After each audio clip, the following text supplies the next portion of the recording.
over 1,000 costume designing with Yes. 25 plus interior projects completed. Yes. There must be some reason where you said, okay, now this is what I need. I had this opportunity to get my business from India to Saudi for an expansion. But I was never inclined towards moving and being in Saudi. That's how you started your business in Saudi Arabia. That's how I started, and then I thought, okay, I will stay and be here. And it's been a year and I'm here.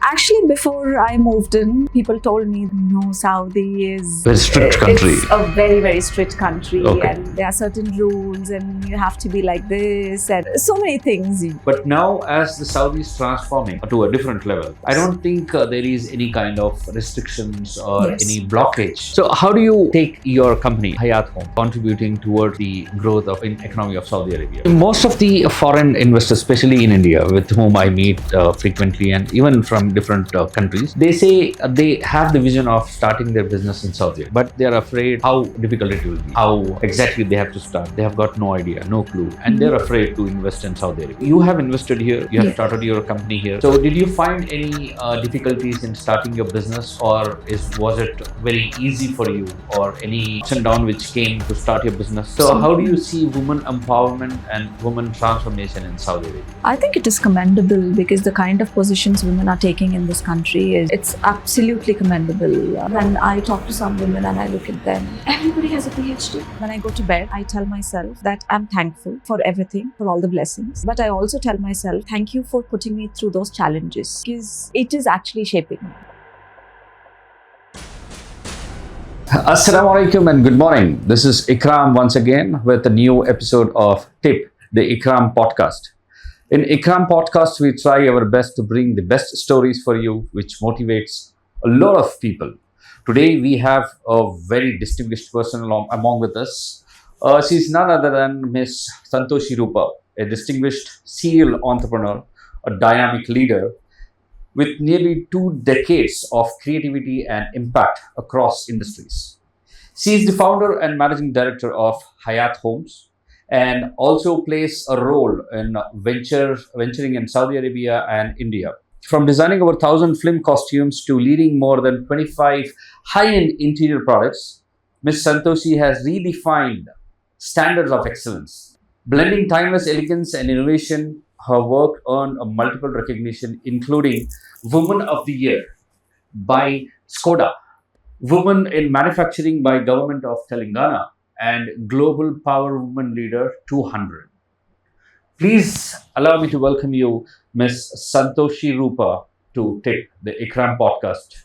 Welcome to Ikram Podcast, madam. Thank you, Mr. Ikram. Thank you for having me over. I'm really impressed when we had our first talk. It was very impromptu. It was a very business meeting, but after we finished the meeting and you spoke to me about your noble causes, I was so impressed. And the minute you told me about TiP, I didn't hesitate for a minute to say yes to this podcast.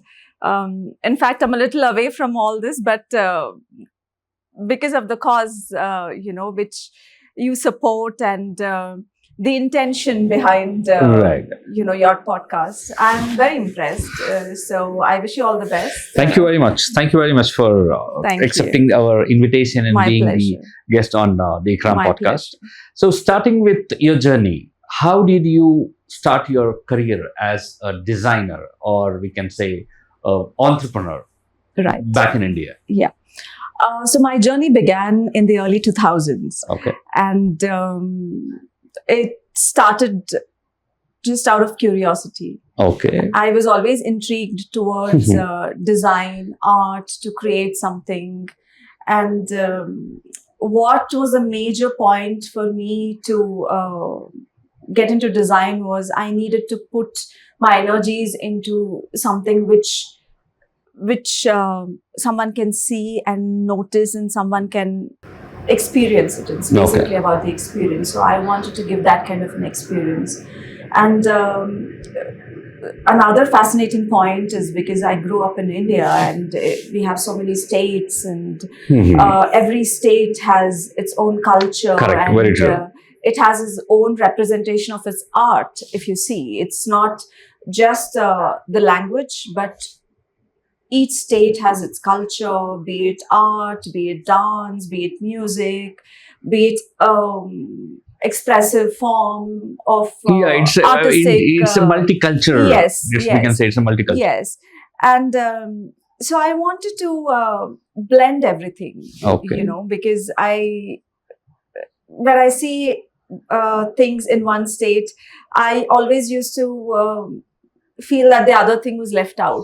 So I wanted to get everything together and Right. create something. So that's how my journey started with design. Design. And I started designing costumes, and even while designing costumes, I made sure that I didn't just stick to what was there then. I never followed the trend. So I always try to experiment. I try to blend. So that's been my forte since day one, to just blend and have various things put together and suffice my imagination or creativity. So that was so it's curiosity. more of creativity and curiosity. Curiosity, exactly. Those are the Curiosity two terms. and creativity. Yes. Over 1,000 costume designing with 25 plus interior projects completed. Yes. Right? You had a great creative journey stance. Yes. What is the turning point which made you or which pulled you? Obviously, you said curiosity and creativity. Yes. But there must be some reason where you said, okay, now this is what I need. I'm going to start the journey from here. Right. And this is my path. What was that one point or one thing or one moment which defined this is my path? Right. So when I started designing, and there were various challenges. If I recall, there was a instance where I was doing costumes, and we had to deliver costumes in about 20 days for about 100 artists. Okay. And we had to ship it to north of India. We were shooting in a very sultry climate. Right. And the challenge was that the other professionals in the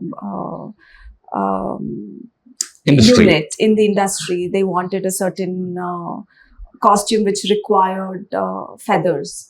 So, and we didn't have time. So we had to hunt for feathers, and that's when I learned that, and we had to dye the feathers.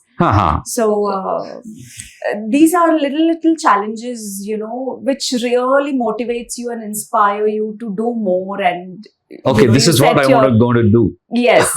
So when you do that, you are so happy within yourself that yes, you've done something which is not easy to do. And, worth doing. Yeah, and it is worth doing, because of the journey which leads you from one place to the other and all. So I think things like this build you up and motivate you to do more, and tell you that yes, you're on the right path, because at the end of the day, this is what makes you happy. So, you're happy doing this, and you're on the right path. So it's always been that. And after my journey with the costumes, it's a beautiful place to be in. It's so much of creativity, and you love doing what you do. But at the same time, that you're defined by limits. Right. It is not you're putting in your thought, but it is not your canvas. You're painting somebody else's canvas. True, very true. You're designing it for someone else. It's not for yourself. Exactly. And you wanted to express. So that's when I needed a bigger canvas. Okay. To express myself. And that's when I shifted my interest from creating on fabric to creating in a space. Okay. If I may say. So that's how I got into interior design, and I started designing homes. I started supporting other architects and designers. We work with a lot of artisans in India, where we curate handmade products. We customize it for them. We work with artisans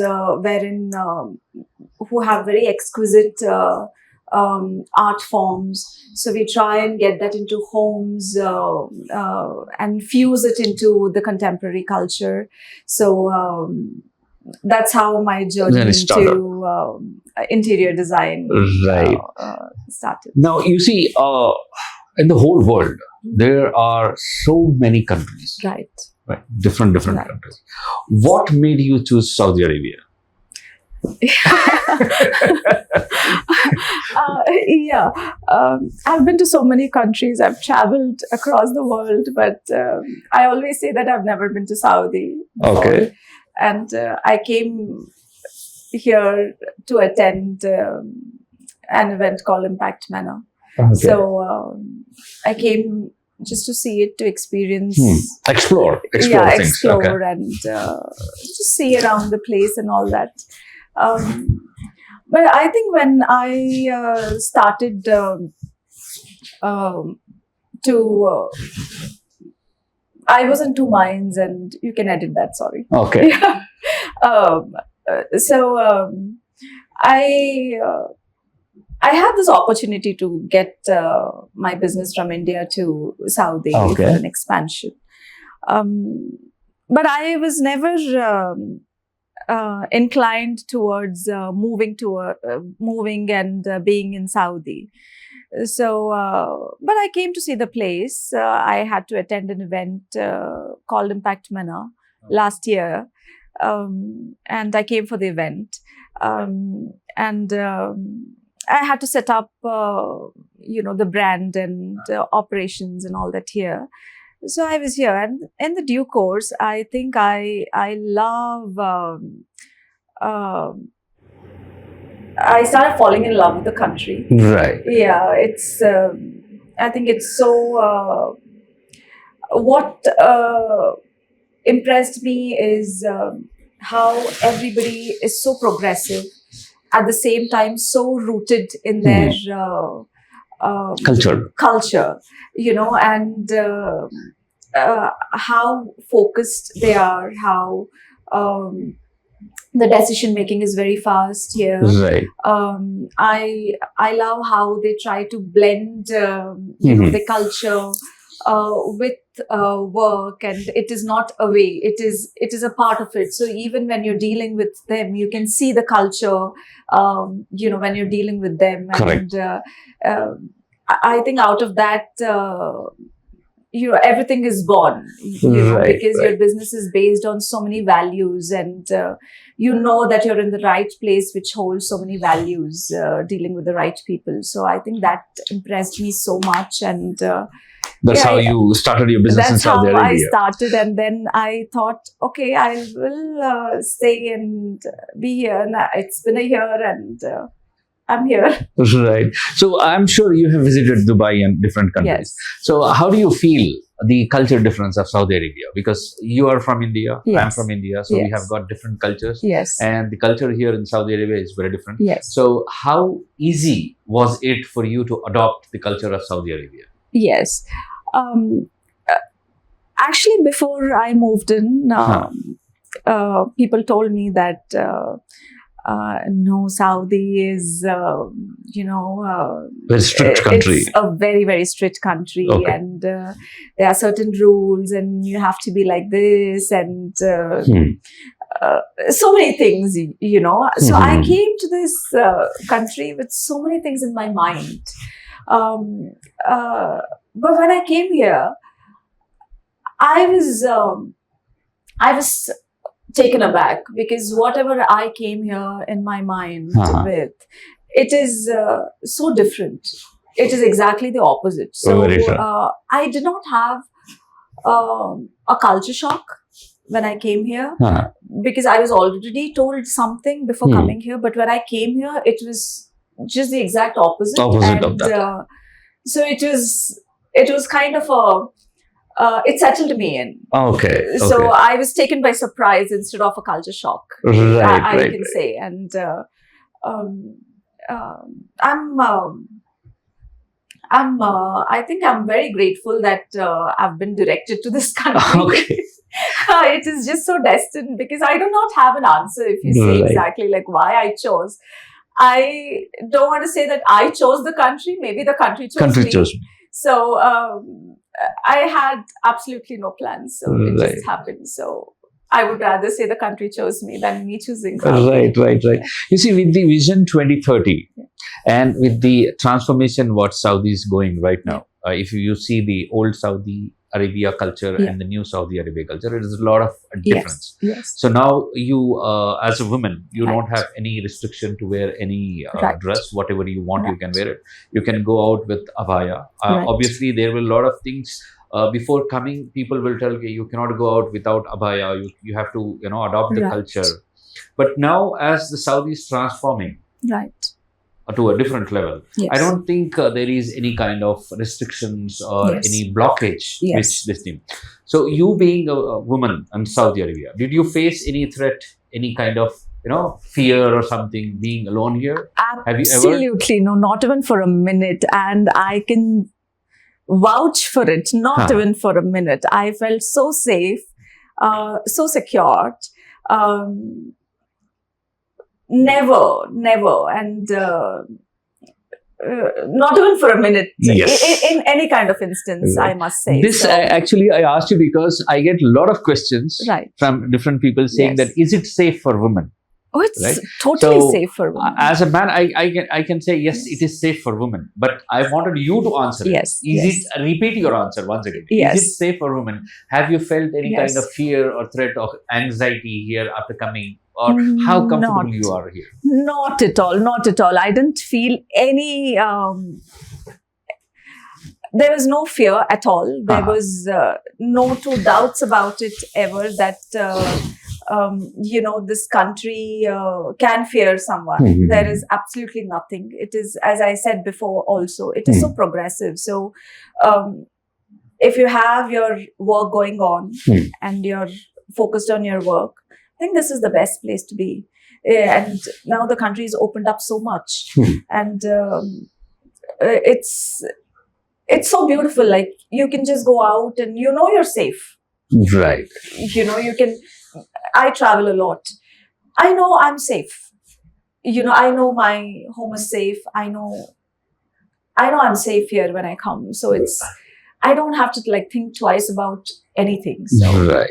So that way, it's perfect place. it's a perfect. It's a safe and sound place. Yes. So have you ventured around Saudi Arabia? Now we have a lot of tourism places. Yes. We have a lot of tourist places. Yes. We have got Abha. We have got so many things. Yes. Earlier it was only religious thing Yes. with Makkah and Medina. Yes. Now with Vision 2030, there are Yes. so many things which are open for foreigners, especially for tourists. Yes. So have you ventured out and gone out Yes. doing some tourism or adventuring more Yes. new things? Yes. So how is your experience here? Yes. Thankfully, the line of work which I'm in, it demands me to travel and see places because we do a lot of projects Across throughout yeah. the country. So we need to travel and see. So during that course, if I can say, I've seen most of Saudi. And it's so beautiful, and I did not know that there were so many places in Saudi. Okay. But every place is so different. Every place has its unique character, unique art, Okay. unique culture. But what again impressed me was how the entire country, how all the provinces are just driven by one vision of 2030. So True, very true. that is so beautiful about how they are all binded together with the focus and for the vision 2030. It is not individual or independent vision, but they are all working towards vision 2030. And Right. I feel that is very beautiful about the country, and binding all of them together to create that vision and focus.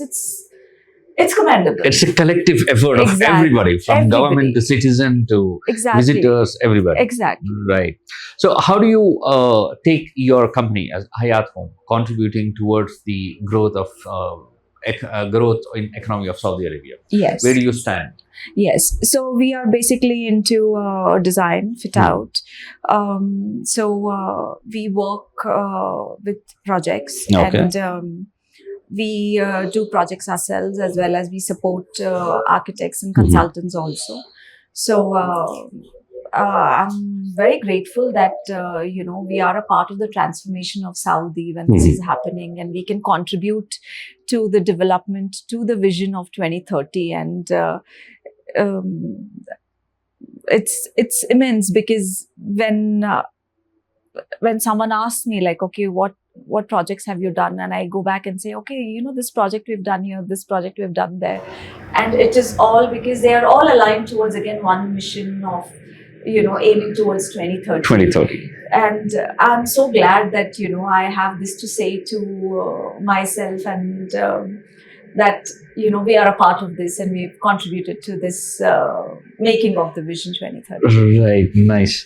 So, you see, most of the foreign investors, especially in India, with whom I meet frequently, and even from different countries, they say they have the vision of starting their business in Saudi Arabia, but they are afraid how difficult it will be, how exactly they have to start. They have got no idea, no clue, and they're afraid to invest in Saudi Arabia. You have started your company here. So did you find any difficulties in starting your business, or was it very easy for you, or any ups and downs which came to start your business?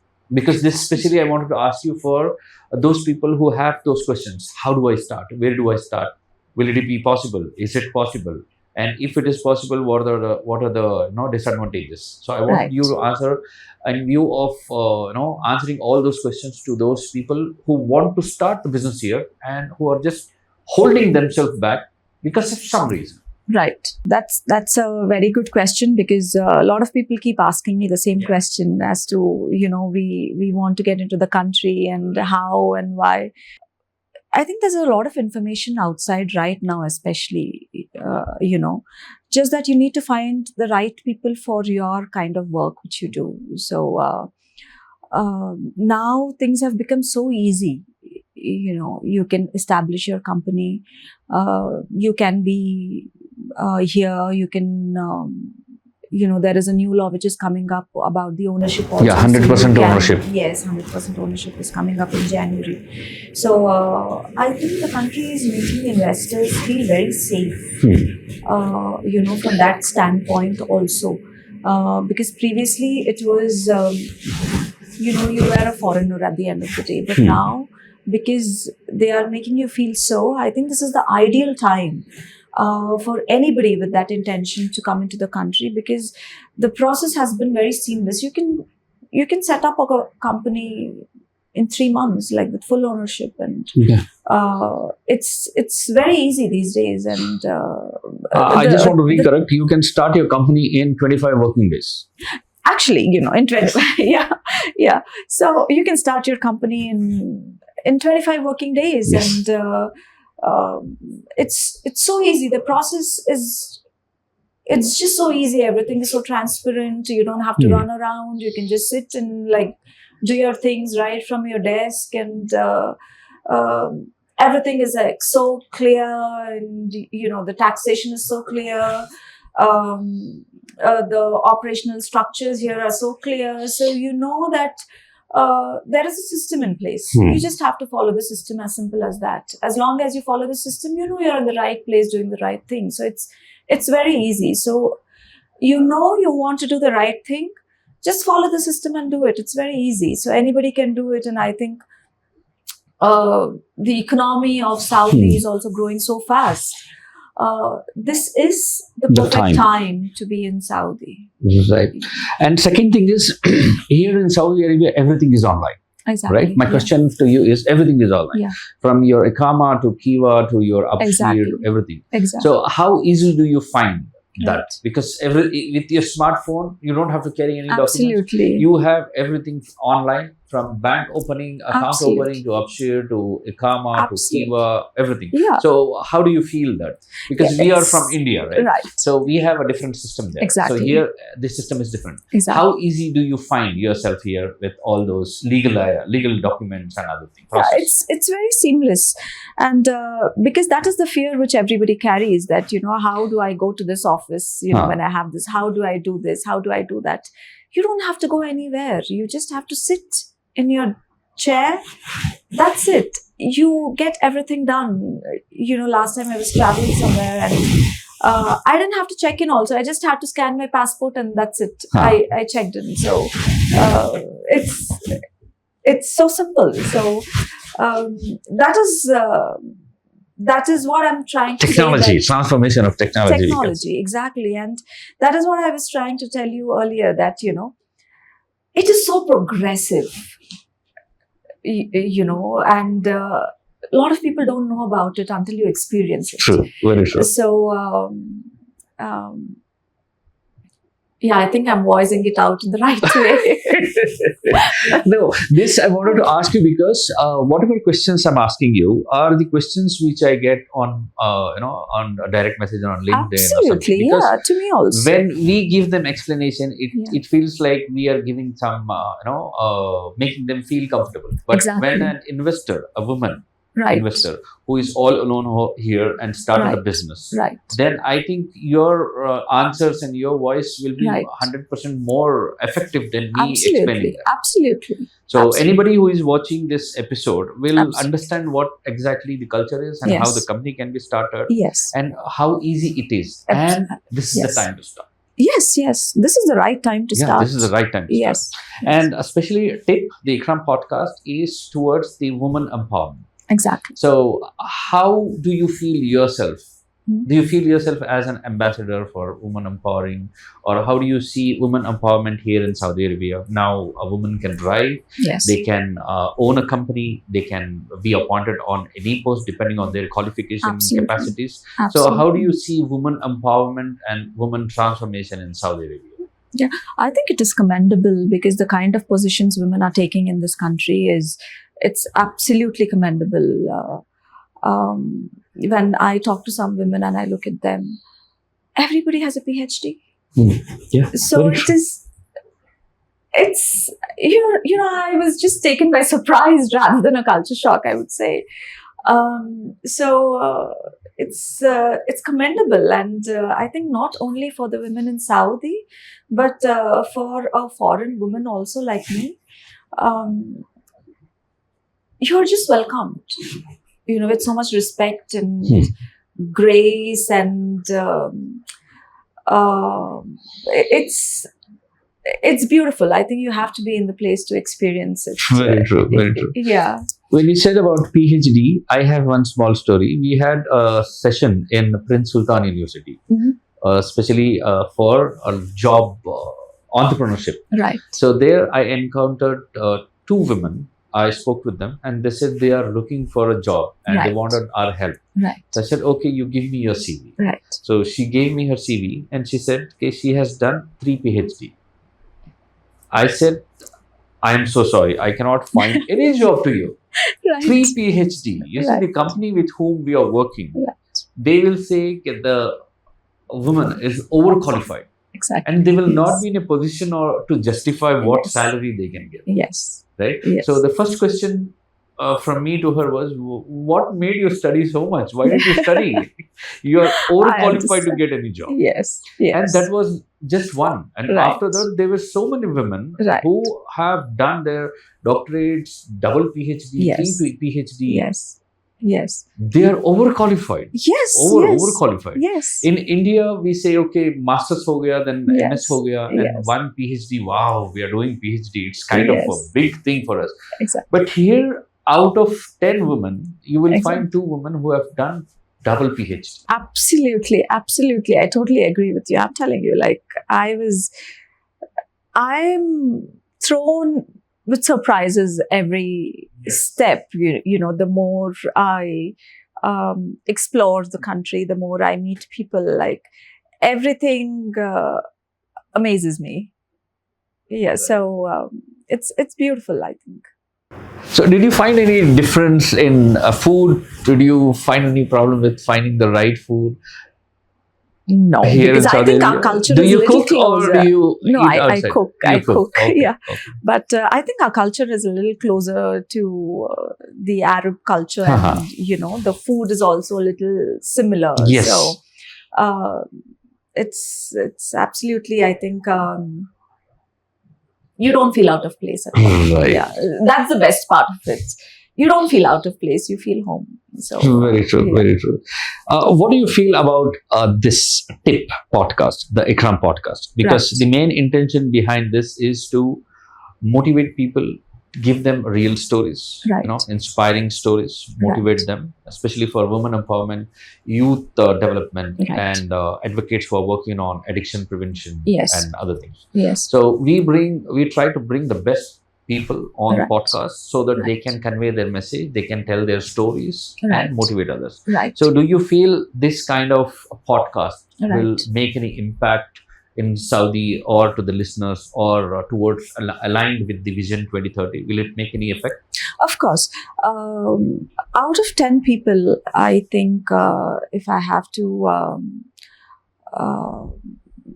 say that around 6 to 7 people listen to podcasts these days.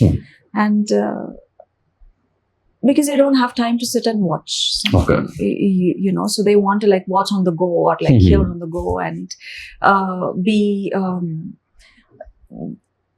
they want reality Right. these days. They want to know whether it can work for them. Has it worked for somebody? They want to see something real, and I think what you're doing is brilliant, because you're bringing real stories to life, real people, real things to life.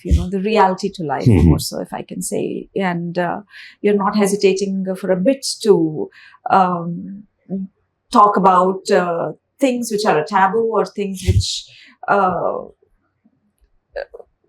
should not be discussed, or it's okay. It's but you're, I think, trying to bring all the nuances to the core, saying that this is also a part of growth and development, and these also need to be addressed, and these are also a part of you and your journey, and these have to be addressed, and you can be motivated this way. So I think you're bringing all of these things which are a part of growth, to the crux of understanding to everybody. So I think that is going to be So coming back to this one, so I have 3 questions to you before I end. Yes. So what was the one tip which changed your life? Right. So I follow this one ritual very religiously every day. Like even yesterday night I did it. Today morning also I've done it. It's very simple. When I go to bed, I tell myself that I'm thankful and for everything, for all the blessings. But I also tell myself that thank you for putting me through those challenges. Okay. Yeah, because it is actually shaping me, not the blessings which are shaping me. Right. The challenges are shaping me. And today what I am is only because of the challenges. And, I've been put in such spaces wherein it has given me the resilience to face the challenges. So I have to be grateful, and I have to acknowledge and that, that. I've been given the strength and resilience to face the challenges. So,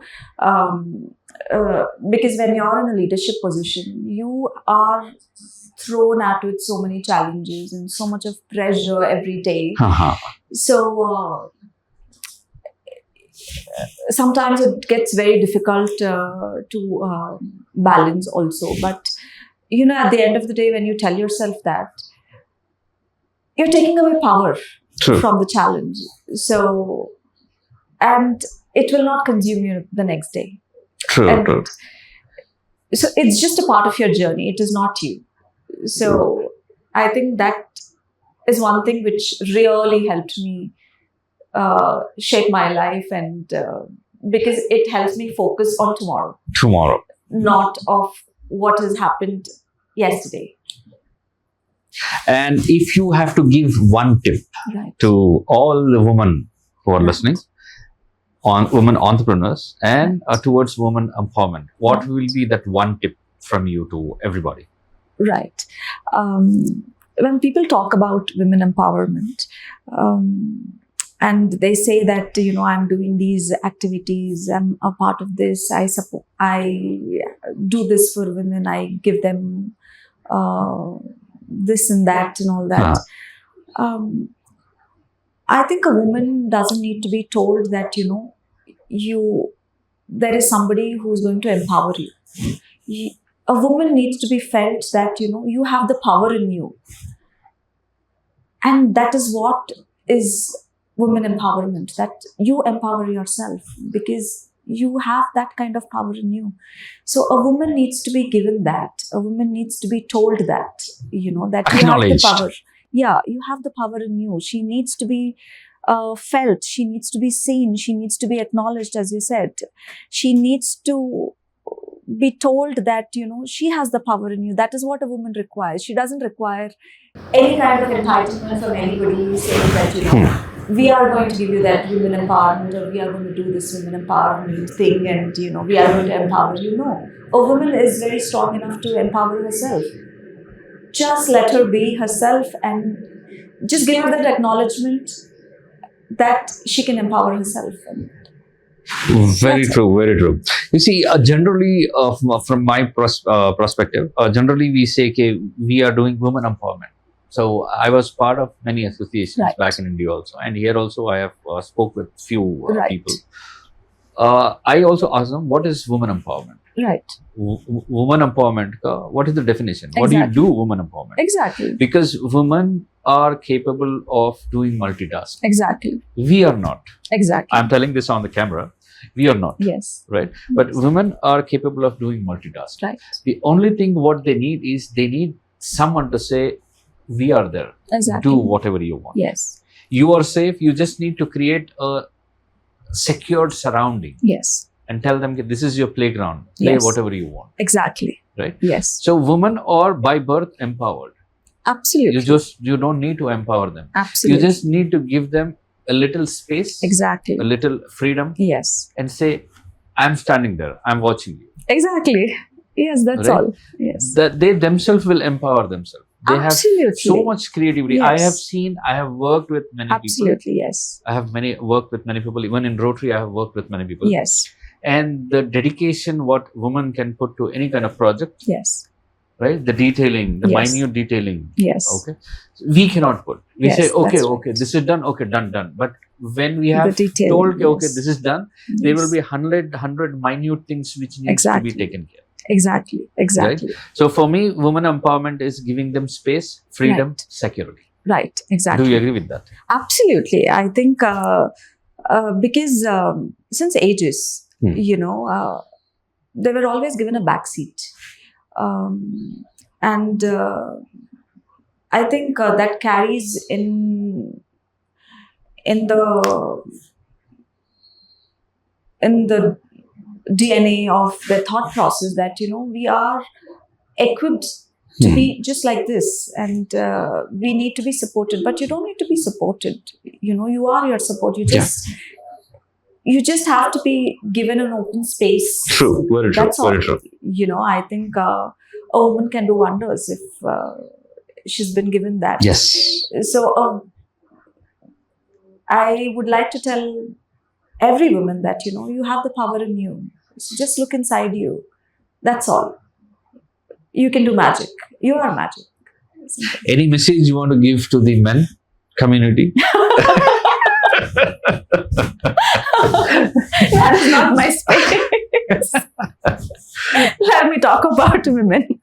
No, women empowerment, obviously. Do you have any message to give to the men? Because those are the one who needs to give the space. Those are the ones who need to acknowledge the power of their women. Any particular tip you want to give to men? That is nothing. Because it's better I talk about it. Right. That is such a cliche topic to talk about, like tip to the men. Sorry, you can edit all this, but it's too much. Okay. Like, I don't want people to think like, what is she giving tips to men and all that. But maybe you can talk about like what is the vision for Hath Home, and what is your future plans? And, Yeah, you can tell me what is the future plan of Hayat Home, and how does it? Yeah, you can ask me about how how do I inculcate the statement which I spoke about women empowerment into my daily life, my routine with my team, or such. How do I use that in practicality, and probably somebody can take off that also, because these kind of things maybe. Right. So my next question before ending will be: how do you balance your life? Right. Work life, professional life, and personal life. Right. You have your timings to come to home, to office, right? Then you said you work needs a lot of traveling, so you travel most of the time. Then you have a lot of clients to meet. Yes. And then obviously end of the day, you have your own personal things which you need to take care at home. So how do you balance being here in Saudi Arabia with your professional life and personal life? Right. Yeah, I do not think that there is anything called balance. You cannot balance. It is, you have to be in the moment. You say it's a routine. Yeah, it's a routine, and you have to be in the moment. Okay. If I'm at work, I give my 200% to work. So if I'm at home, I give my 200% at home. So I think that is the only balance which we can do, being in the moment and giving more than what you have to that moment. Okay. But you cannot say that, because you are in such a position that sometimes you have to work till 11, sometimes. Yeah, it will take more than that. There is no time for anything. So, but whatever you do at whichever point of time, I think you have to give your 200% to it. And that is what, for me, I call it as balancing it out, because I am present in whatever I'm doing in that moment. Right. So that is how I look at it. Right. As if I say that, this is how I balance, I have time schedule, it is wrong. It doesn't work like that for anybody, even whoever has spoken about it. Right, that's true. Yeah. You see, generally this question is asked during the interview, right, by the interviewer, asking, where do you see yourself after 5 years? Right. So I'm asking you the same question, keeping Vision 2030 of Saudi Arabia in line. So this is 25. Yes. So 2030 is exactly 5 years. So where do you find yourself in next 5 years? Of course, in Saudi. Of course, in Saudi. I have a lot of plans for Hayat Home. We got started last year. Grateful enough that, I've had an amazing 1 year in Saudi now. I'm looking forward to having an absolutely brilliant journey in the next 5 years, and more so after that. Right. Coming to the development of the country, we have a lot of goals set for Hayat Home to contribute towards the vision of the country. Okay. So we look forward to working on it. We've set things in motion. So yes, we will be present totally. Right. So how does your Hayat Home contribute towards the development of, we can say, like youth development, any activities you are doing through CSR or community service? As of now? As of now, no. We are As of now. You have plans to do that? Yes, we have plans. I definitely want to bring that spark and power in women. I understand the importance of giving that little push to a woman, because I think she can do wonders. So I want to be there in that space where, I can bring some kind of change into their lives. So I look forward to seeing myself there, and Hayat Home playing a role in shaping their lives. Right. Thank you very much, Dr. Ms. Roopa. It was amazing talking to you. My pleasure. And once again, I am very thankful to you for accepting the invitation for being the guest. We learned a lot of things And I'm hope that your stories, your journey will inspire many Thank who are looking to come to Saudi Arabia to start a business.